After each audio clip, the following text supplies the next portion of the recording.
Chris asks, I have seen a few deals that seem too good to be true on cars that have been on the lot for over 100 days. Should I avoid these deals? What's going on right now is we are having so many of these dealers that are stacking up on a lot of this inventory. And if you're seeing these cars that have been on the lots for 100 days, right now you can see with data that Zach's pulling over at Car Edge that vehicles are sitting, especially these Ram trucks. We went to a Ram dealer earlier today, and we're going to be pulling some data showing that a lot of these trucks have actually been sitting for 200 plus days. Those are the kind of vehicles that you're actually going to be able to get a deal on. So I wouldn't be worried about you seeing a vehicle that you think is well priced with it being sitting for 100 plus days, because those are really the only vehicles that in this environment you're going to be able to get a really good deal on, because the inventory that these dealerships are getting in right now, they're not going to mark those down because those are not really hitting a lot of their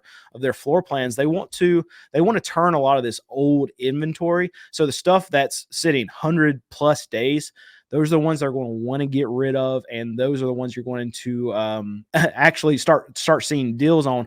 Hopefully, depending on the dealership and how much their floor plans really weighing on them and how much they need to actually turn their inventory. So the only concern that I would see with these vehicles sitting for a long amount of time, and it's going to depend on whether it's a new vehicle or a used vehicle, is lot rot can actually set in. And I've done a video recently about what things happen to vehicles when they sit for a long time. Especially on the used side, you have sensors that can go bad. You can have fuel that literally will sit in converters on these used vehicles. And if there's uncombusted fuel that sit in there, it can actually clog up these converters. And eventually it's not something that you can just clean out of the system with some fuel treatment or something like that. If it sits long enough in the converter.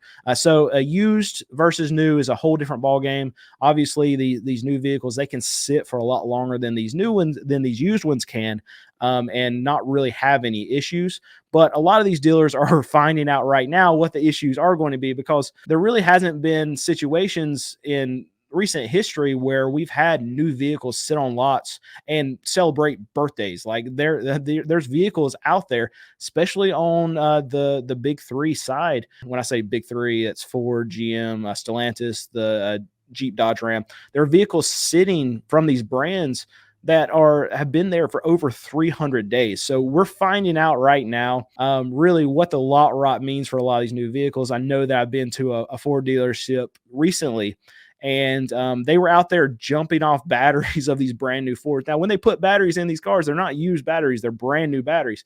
So they have sat so long without being driven, without being moved, without being having test drives, customers' interest, that they are having to actually jump them off to move them. So these vehicles, they've been sitting for a very long time. They can get flat spots on their tires.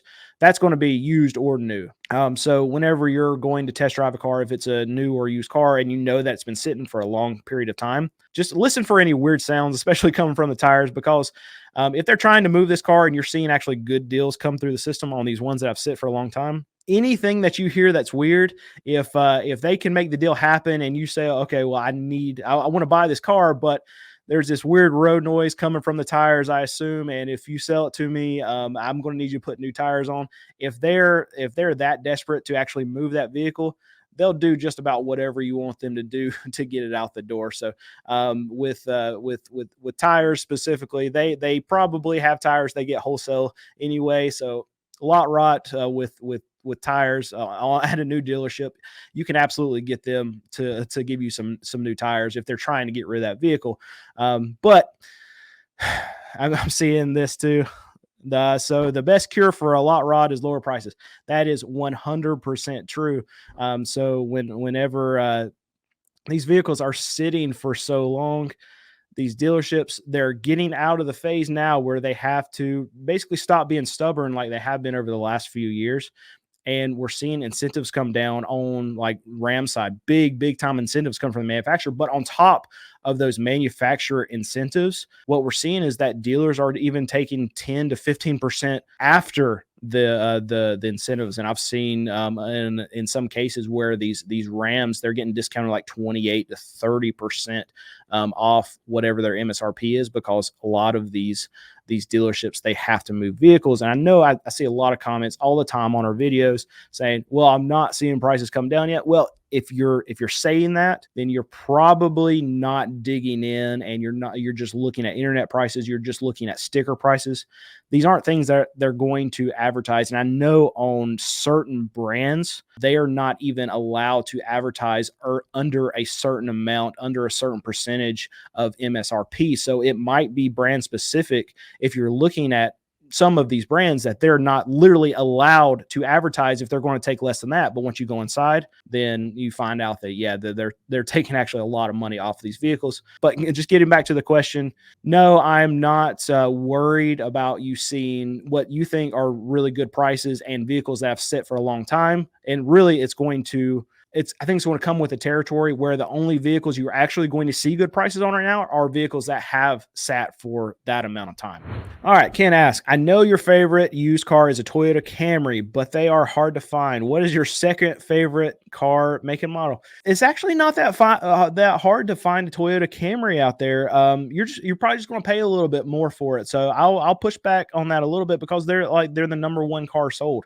I mean, over the years, 2002 to 2006 Camry 4-cylinder, best cars ever made. And I'll say there's more of those on the road than any other used car in that range of years, because they've lasted longer than any of these other cars. So I will push back a little bit on you, Ken, that you can find more of those Camrys out there. It's just you probably don't want to pay the price that they're going to cost. So with saying that, I wish I knew kind of your years and what kind of price range you were looking at, but I'll say Honda Accord, Honda Civic, Toyota Corolla. Any of those four. I will say on the Honda Accord, 4 cylinders, the 6 cylinders, transmission issues, especially in the years that I just said, anywhere from 2002 up, when they changed the body style in 2003. So 2003 and up, the 6 cylinders, the transmissions are iffy. I don't really like those transmissions. So 4-cylinder Civics are rock solid. Corollas are rock solid. If you're looking at American brands, if it's lower mileage, I don't mind Ford Taurus. I don't mind a Chevy Impala. Oh, what else? Nissan Altima. I really like them if it's 2006 or earlier. Now, when you get to 2007 and above, they were CVT transmissions, and they're absolute garbage. But the 2002 to 2006 Nissan Altima with the 4-cylinder, stay away from the 6-cylinder. Transmissions are bad in those two, and motors are bad. But the 2002 to 2006 Nissan Altimas with the 4-cylinders, great cars. I'm probably missing a bunch of them, but just off the top of my head, if you can't find a Toyota Camry that's within your budget, that's a 4-cylinder, try a Honda Accord. But they're probably going to be similarly priced as the Toyota Camry. So I would say just maybe spend a little bit more, or spend whatever your price range is, but get a Toyota Camry with a little bit higher mileage than what you would buy on one of these domestic brands. Because I would still even rather you have a Toyota Camry with 175,000 miles versus Chevy Impala with 125,000 miles for the same price. I just feel like that Toyota Camry is going to outlast that Chevy Impala or any kind of domestic 4-door sedan way longer. Even if it's getting up to like the 300,000 mile range, you're going to get to where your Toyota Camry is going to last so much longer than that Impala, as long as you take care of it. That's the big thing. Any car you get, really, the longevity of the car is going to depend on how you take care of it. All right, Justin says, Brandon, what does your mechanic look for on high mileage cars to assume reliable purchases for you? Alex is my mechanic. He goes to all these auctions, and he buys a lot of cars for me. And actually, I prefer him buy cars for me than really me, because he knows what he's going to have to fix. He knows how long it's going to take him. For me, when I go look at cars, I pretty much know what it costs to get something fixed. I might not know the whole time on it. And also, there's jobs that I know that I wouldn't want to do, but Alex doesn't mind doing them. So he'll buy that kind of stuff that I wouldn't even touch, because I just would assume that Alex doesn't want to waste his time on changing a cam sensor on something where he's got to take the intake off. But he'll buy that stuff and be like, you know what, I'll knock it out in 30 minutes. It's not a big deal. So what he looks for is, I mean, pretty much no matter if he's looking at a car that's got 100,000 miles, or if he's looking at a car that's got 250,000 miles on it, we're looking for the same kind of stuff. We're checking the oil to make sure it's not milky, it's not too dark, like it's never been changed before. We're making sure that there's no rust. We're making sure that there's no the big thing is when we hook up our code reader, there's no transmission codes in it. There's no serious like timing codes to it. But everything within a certain range, we can buy pretty much anything if it's cheap enough and still get out of it if we can buy it cheap enough. So I'll give you an example. I'll tell you about not finding like timing codes or anything like that. But if we can buy something for $800 to $1,200, and we know that the timing, if we have to redo anything like that, it's going to cost us $1,200 to $1,500. If we know it's still a $4,000 car, then we'll still buy stuff like that. So it's all relative depending on how much the car is actually going to cost. But just as a generic answer for that question, oil is a big thing because we want to make sure we're not buying a head gasket problem. We want to make sure we're not buying any transmission problems. And really, we're looking to try to buy things that we can get inspected and are going to be safe. We don't really want to do work to cars. Now, the cars that we buy, we try to buy cars that we can sell for $5,000 and under.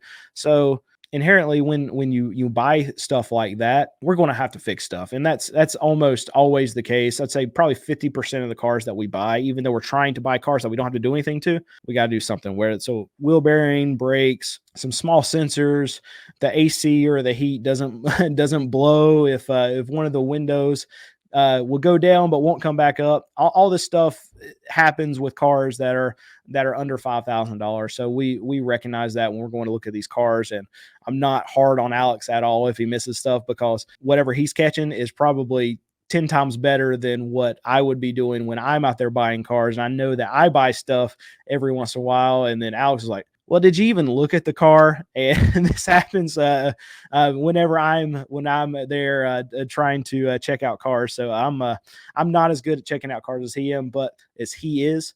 But I just will say, whether we're buying a 100,000 mile car or a 250,000 mile car, and we rarely try to buy 250,000 mile cars unless they're just absolutely pristine. But let's say 100,000 mile to 200,000 mile car, it doesn't matter. We're checking the same things on either one. So you might be watching this and not even know this, but this is a brand new channel. So if you could do me a favor and hit that subscribe button, it would really, really help me out.